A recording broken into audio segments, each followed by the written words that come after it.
আসসালামু আলাইকুম রহমতুল্লাহ। সবাইকে স্বাগত জানাচ্ছি। আমি আরিফ। আজকে আমরা দেখব ডাটা চুরি হওয়া থেকে কী করে আমরা আমাদের ওয়েবসাইটকে বাঁচাতে পারি। আমরা প্রথমে একটা জিনিস দেখে নিই, সেটা হচ্ছে আমাদের ডাটাবেজে আসলে কীভাবে আছে। ডাটাবেজে আমাদের ইউজার টেবিলে দুটো আইডি আছে, আরিফ এবং তারিফ। আরিফের আইডি হচ্ছে 1 আর তারিফ হচ্ছে 2। আমরা অলরেডি আরিফ লগ ইন করা অবস্থায় আছি, আরিফ ইউজার দিয়ে লগ ইন করা অবস্থায় আছি। আমরা এই ব্লগ পোস্টে, এখানে যে ব্লগ পোস্ট শো করছে, এখানে আমরা করতে দেখে নিই আসলে কীভাবে করছে। এখানে শুধু বলা হয়েছে যে লগ ইন করা অবস্থায় আছে তার সে যেগুলো পোস্ট ক্রিয়েট করছে সেগুলো পোস্ট শো করো। তাহলে তার মানে হচ্ছে এখানে আরিফের পোস্টগুলি শো করতেছে। এখন আরিফ যদি মনে করে যে আমি ডিটেলে যাব, তাহলে ডিটেলে সে গিয়ে দেখতে পারবে ডিটেলটা কেমন। এখানে ক্রিয়েটেড বাই আরিফ দেওয়া আছে। এখানে খেয়াল করি উপরে আমাদেরকে পোস্টের আইডি সহ দেখাচ্ছে। আমরা যদি ব্যাকে যাই, আমরা যদি দ্বিতীয় ডিটেলে যাই, তাহলে ডিটেলে গেলে আমরা এখানে দেখতে পাবো 2। তার মানে হচ্ছে 1 এবং 2 আইডির পোস্টগুলি আমরা দেখতে পাচ্ছি। এখানে বড় বিষয়, এখানেও দেখাচ্ছে যে আরিফ হচ্ছে এর ক্রিয়েটর। কিন্তু আমরা যদি এখানে এসে আমাদের অন্য পোস্টের আইডি দেই, তাহলে সেই পোস্টগুলো দেখতে পাবো যেই পোস্টগুলি আরিফের তৈরি করা না, যেই পোস্টগুলির অথর অন্য কেউ। আমরা এরকম দেখে নিই, আমাদের এই যে পোস্ট টেবিল যেটা আছে সেখানে দেখে নিই 1 এবং 2 এই দুইটার ক্রিয়েটর হচ্ছে আরিফ, মানে হচ্ছে যার আইডি 1। কিন্তু 3 এবং 4 এই দুইটার ক্রিয়েটর হচ্ছে 2 নাম্বার ইউজার আইডির। সো এই 2 হচ্ছে তারিফ। এখন আমরা যখন ব্লগ পোস্ট সবগুলো দেখাচ্ছি, তখন আমরা এখানে আরিফের দেখাচ্ছি, সুতরাং 1 এবং 2 আসছে, বাকিগুলি আসেনি। কিন্তু আমরা যদি ডিটেলে যাই, ডিটেলে গিয়ে এইখানে ইউআরএলে যদি 3 অথবা 4 দিয়ে হিট করি, তাহলে আমরা তারিফের যে পোস্টগুলো আছে সেগুলো দেখতে পাবো। দেখতে পাই কি না। 3-এ গেলাম। সো এখানে ক্রিয়েটেড বাই, খেয়াল করেন, ক্রিয়েটেড বাই তারিফ দেওয়া আছে। তার মানে হচ্ছে যে ইউজার আরিফ সে ইউআরএলের প্যারামিটার চেঞ্জ করে দিয়ে অন্য ইউজারের তথ্য দেখতে পাচ্ছে। তো এটাও এক ধরনের চুরি। সো এইটাকে রোধ করার উপায় কি? এখানে লারাভেল যেভাবে চুরিটা ঠেকাই দেবে, সে সিস্টেমটার নাম হচ্ছে সাইন্ড ইউআরএল।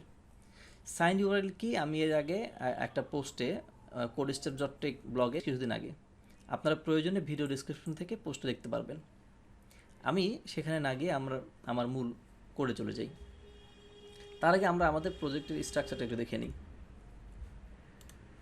এখানে আমরা দুইটা ইউআরএল জেনারেট করেছি, রাউট দিয়েছি। একটা হচ্ছে পোস্টের ব্লগ, সবগুলো পোস্ট শো করানোর জন্য, আর হচ্ছে ডিটেলের জন্য।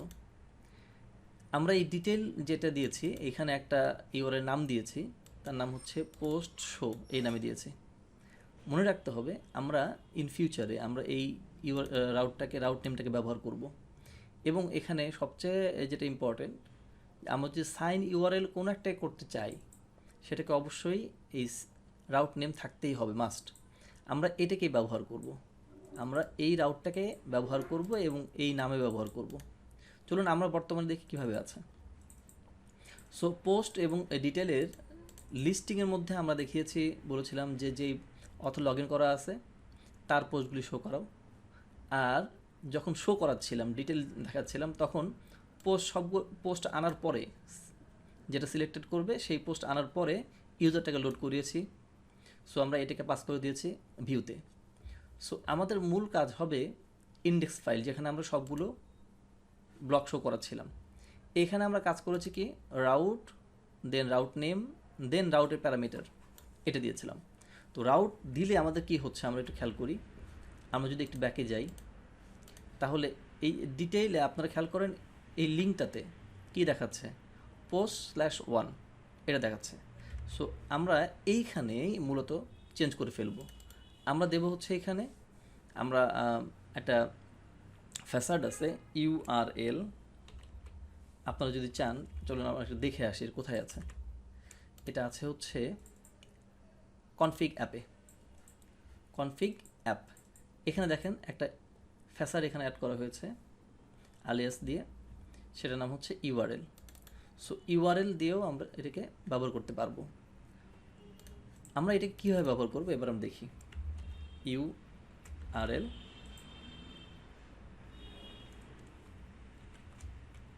দেন সাইন্ড রাউট। আমরা দেখি এইটুকু কাজ করছে কিনা, এরর আসার কথা। ওকে, এখন আমরা ফ্যাসেটটাকে নিলাম, নিয়ে এখানে বললাম সাইন্ড ইউর রাউট, কোন রাউট সেটা নিয়ে বলে দিলাম, এবং রাউটের প্যারামিটারকে সেটাও দিয়ে দিলাম। এখন এটা দেওয়ার পরে আমরা যদি এখানে রিফ্রেশ দিই, দেখুন এখন আমাদের আগের লিঙ্কটা কী ছিল আর এখনকার লিঙ্কটা কী আছে সেটা আমাদের দেখতে হবে, খুব অবজার্ভ করতে হবে। খেয়াল করে দেখুন, এখানে আমাদেরকে প্রথমত পোস্ট, এরপরে হচ্ছে পোস্টের আইডি, দেন একটা সিগনেচার দিচ্ছে। এই সিগনেচারটাই হচ্ছে মূলত আমাদের প্রোটেক্টর। আমরা এখন যদি ডিটেলে যাই, ডিটেলে যাওয়ার পরে যদি আমরা এইখানে 2 বা 3 দিই, তাহলে এখনই কিছু হবে না, কারণ আমাদের মেকানিজমের কিছু অংশ এখনও বাদ রয়ে গেছে। এটা ভেরিফিকেশনের যে সিস্টেম সেটা বাদ রয়ে গেছে। চলুন আমরা ভেরিফিকেশন কী করে করতে হয় সেটাও দেখি। দুইভাবে করা যাবে, আমরা একটা এখন আগে দেখি, তারপর আমরা একটা ভাগ দেখব। আমরা যখন পোস্টটাকে নিয়ে আসছে, এখানে আমরা আরেকটা নিই, রিকোয়েস্ট।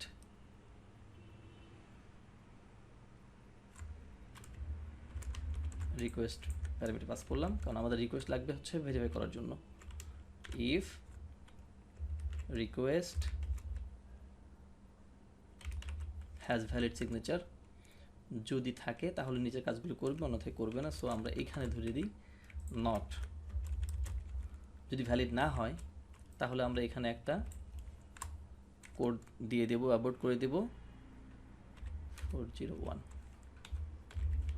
এবার আমরা খেয়াল করি, এখানে 1 দিয়েছে, সো 1-এর বদলে যদি আমরা 2 দিয়ে দিই তাহলে আমরা দেখি কি হয়।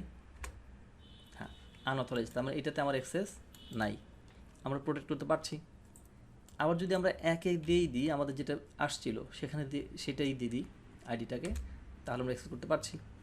অনুরূপভাবে আমরা যদি এখন ব্লক থেকে 2 নম্বরে ডিটেলে যাই, তাহলে খেয়াল করুন এখানে প্রথমে 2-এ আইডি আসছে, দেন সিগনেচার দিয়েছে। এখন যদি আমি এইখানে 3 দিয়ে দিই তাতেও কাজ করবে না, ইভেন আমি যদি 1-ও দিই যেটা তার অ্যাক্সেস ছিল সেটাও পাবে না, কারণ আমাদের ম্যানুয়াল অ্যাক্সেসটা বন্ধ করে দেবে।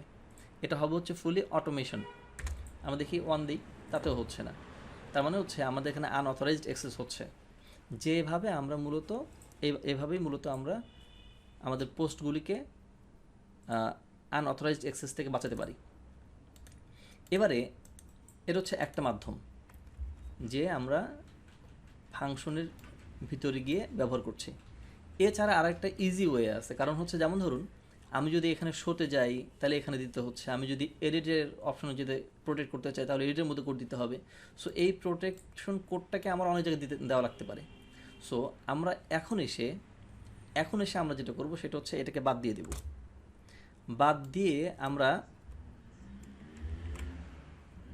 দিয়ে আমরা এখন যাব হচ্ছে মিডলওয়্যারে।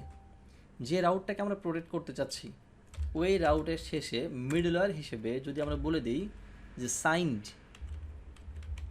সাইন্ড, তাহলেই আমাদের এটা প্রোটেক্টেড হয়ে যাবে।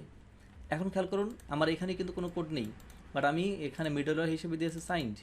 সো আমাদের প্রোটেকশন কাজ করবে, দেখি আমাদের কাজ করে কি না। একে কাজ করছে, আমি যদি এখানে 2 দিয়ে দিই তাহলে হ্যাঁ কাজ করছে, ইনভ্যালিড সিগনেচার নামে। সো আমাদের প্রথম এররটা ছিল হচ্ছে 401, যেটা ছিল আমাদের আনঅথরাইজড অ্যাক্সেস দেখাচ্ছিলাম। এখন যখন আমরা অটোমেটিক করছি তখন এটা দিচ্ছে হচ্ছে ইনভ্যালিড সিগনেচার, মানে আমাদের এই সিগনেচারটা আর মেলেনি। ইভেন আপনাদেরকে আরেকটা জিনিস দেখাই, 1 যখন দিচ্ছি তখন কাজ করছে। আমরা এ পর্যন্ত আইডিটাকে ব্যবহার করেছি, আমরা যদি আইডিটাকে চেঞ্জ না করে যদি আমরা এইখানকার এই সিগনেচারটাকে চেঞ্জ করি তাতেও কাজ করবে না। চলুন আমরা একটু টেস্ট করে নিই, 0-এর জায়গায় 2 দিয়ে দিলাম, কাজ করছে না। সো আমরা যদি আবার 2-এর জায়গাতে 0 ফিরে যাই তাহলে কাজ করছে। ওকে, তাহলে এটা হচ্ছে আমাদের একটা মেথড গেল যেখানে আমরা ডাটা প্রোটেকশন দিতে পারছি। এই সিস্টেমটাকে আমরা আরও এক জায়গাতে ব্যবহার করতে পারি। আমরা একটা সিচুয়েশন চিন্তা করি, এই সিচুয়েশন চিন্তা করলে আমাদের কাছে আরও ক্লিয়ার হবে। ধরেন আপনি একটা ব্লগে কোনো ব্যক্তিকে একটা পোস্টের মধ্যে অ্যাক্সেস দিতে চাচ্ছেন, সেটা লিমিটেড টাইমের জন্য, যে আপনি আজকে আধা ঘন্টার জন্য এই পোস্টগুলির অ্যাক্সেস পাবেন। সো কি বলছিলাম যে আপনি আধা ঘন্টার জন্য সুযোগ দিতে চাচ্ছেন যে এই ব্লগ পোস্টগুলি পড়তে পারবে, এরপরে আর পারবে না। এই কাজটা কি করে করতে হয় সেটা আমাদের সাইন্ড ইউআরএল এর মধ্যেই করব, কিন্তু সেটা হবে হচ্ছে টেম্পোরারি সাইন্ড ইউআরএল।